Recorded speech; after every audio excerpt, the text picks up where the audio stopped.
Hello दोस्तों, welcome to my YouTube channel English school. तो जैसा कि आपको पता है, हमने इंग्लिश ग्रामर का कोर्स स्टार्ट किया था, जिसमें कि हमारे नाउन और प्रोनाउन ये दोनों टॉपिक कंप्लीट हो चुके हैं। अगर आपने इनकी वीडियोस नहीं देखी है तो आप प्लेलिस्ट में जाकर देख सकते हो या फिर ऊपर आई बटन पर क्लिक करके भी देख सकते हो।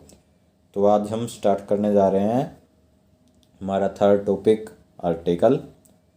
तो चलिए आज का टॉपिक स्टार्ट करते हैं। सबसे पहले देखते हैं कि आर्टिकल क्या होते हैं। ए, एन और द, ये तीन हैं, इन्हीं को आर्टिकल कहते हैं। आर्टिकल तीन होते हैं, एक ए, एक एन और एक द। ये आपको पता ही होगा, नॉर्मल सी बात है। उसके बाद कहता मॉडर्न ग्रामर के अनुसार आर्टिकल एक प्रकार के डिटरमिनर्स हैं। अब देखो ये डिटरमिनर्स क्या होते हैं।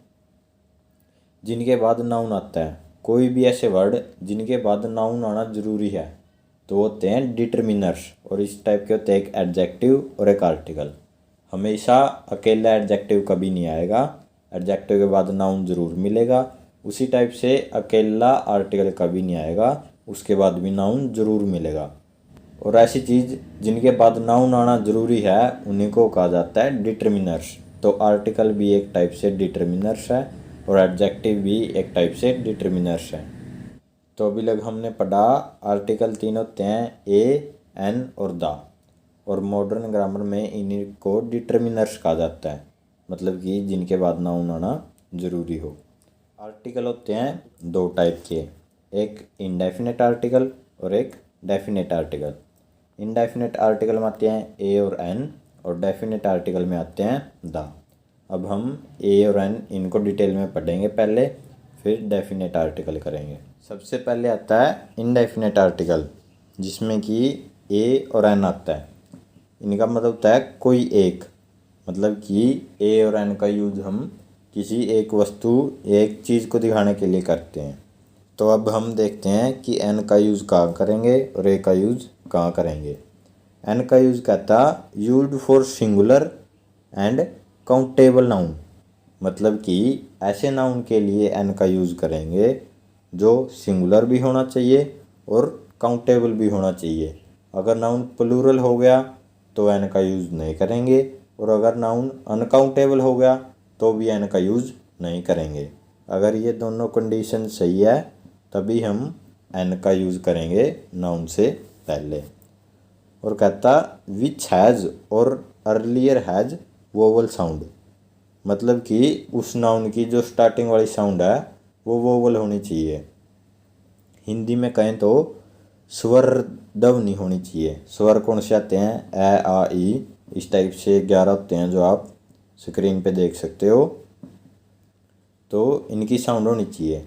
अब एक तो वोवल इंग्लिश में होते हैं ए, ई, आई, ओ और यू, ये 5 वोवल होते हैं।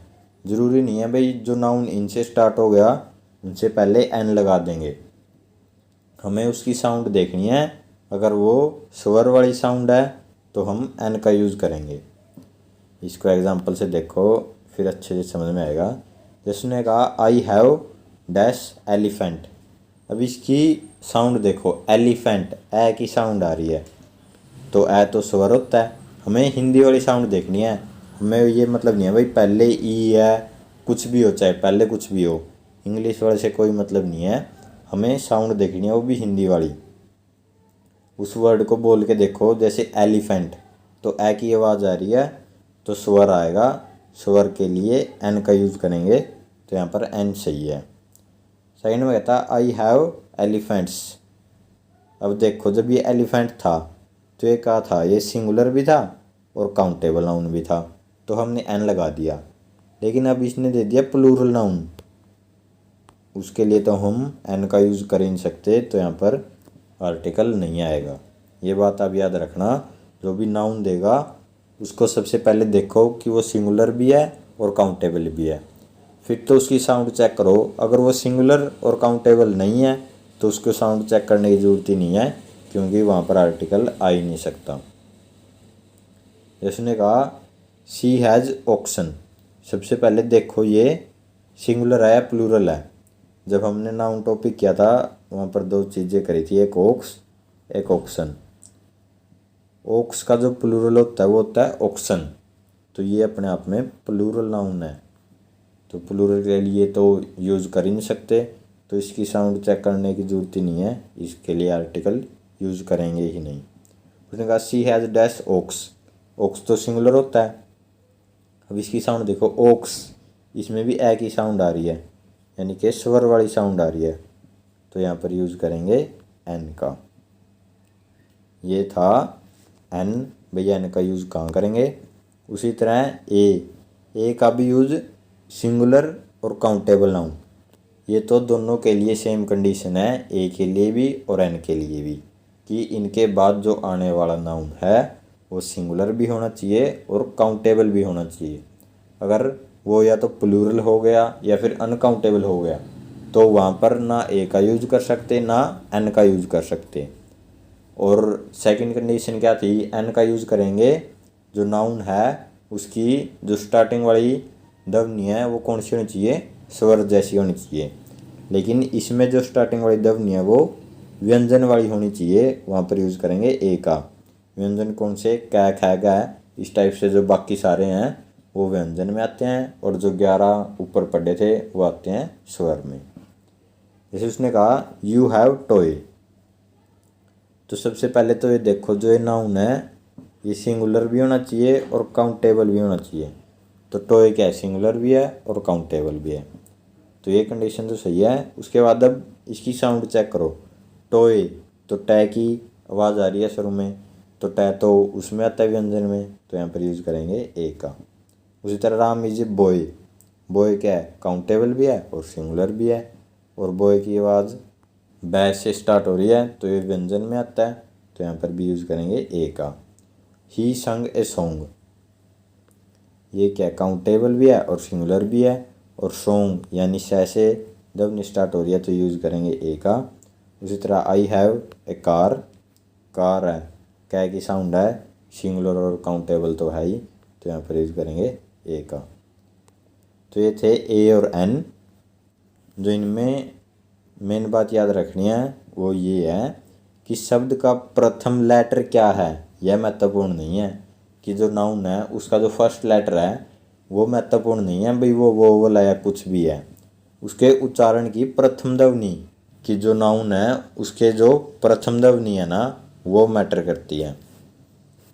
जैसे कुछ एग्जाम्पल से और देखो, ही इज़ एन, अब उसने लिखा MLA, इसको हिंदी में ऐसे लिखेंगे, तो इसकी जो स्टार्टिंग वाली ध्वनि है वो ए है, तो ये कौन से में आता है, स्वर में, तो स्वर के लिए तो एन था, तो यहाँ पर एन आएगा। उन्होंने कहा Ram is honest person, honest किससे स्टार्ट हो रही है, ऐसे, तो यहाँ पर यूज़ करेंगे एन का।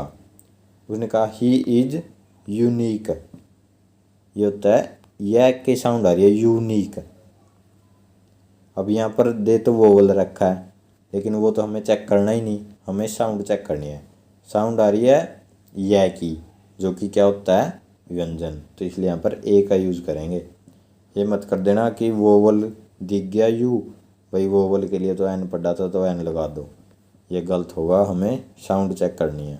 जैसे कि अब उसने कहा अम्ब्रेला, अब इसकी साउंड बोल के देखो ऐसे हो रही है, अम्ब्रेला ऐसे स्टार्ट हो रही है तो एन का यूज़ कर देंगे। उसने कहा यूनियन, इसकी जो स्टार्टिंग साउंड है वो ये ऐसे हो रही है तो यूज़ करेंगे ए का। उसने कहा यूनिवर्सिटी, इसमें भी ये ऐसे स्टार्ट हो रहा है तो ए का यूज़ करेंगे। उसने कहा यूनिफॉर्म, ये ऐसे स्टार्ट हो रहा है तो यहाँ पर भी ए का यूज़ करेंगे। तो आज हमने दो चीज़ें पढ़ी, एक ए और एक एन। इन दोनों का यूज़ करेंगे सिंगुलर और काउंटेबल नाउन के लिए, ये इसकी मोस्ट इम्पोर्टेंट कंडीशन है, इसको याद रखना। और एन का यूज़ करेंगे जब साउंड स्वर की आ रही हो, और ए का यूज़ करेंगे जब साउंड व्यंजन की आ रही हो। मैं उम्मीद करता हूँ आपको जितना हमने पढ़ा है वो समझ में आ गया होगा। तो आज इतना ही करेंगे, बाकी करेंगे नेक्स्ट वीडियो में। तब तक अगर वीडियो पसंद आई है तो शेयर कर देना और साथ ही में चैनल को सब्सक्राइब कर देना। और अगर आपके आसपास कोई भी स्टूडेंट जो 6 से 12th क्लास के अंदर है उसको ये वीडियो ज़रूर शेयर करना। क्योंकि उनके लिए बहुत ज़्यादा हेल्पफुल होने वाली है। और कोई भी स्टूडेंट जो कॉम्पिटिटिव एग्ज़ाम की तैयारी कर रहा है उसको भी शेयर कर देना, उसके लिए भी हेल्पफुल होने वाली है। तो चलिए मिलते हैं नेक्स्ट वीडियो में। धन्यवाद।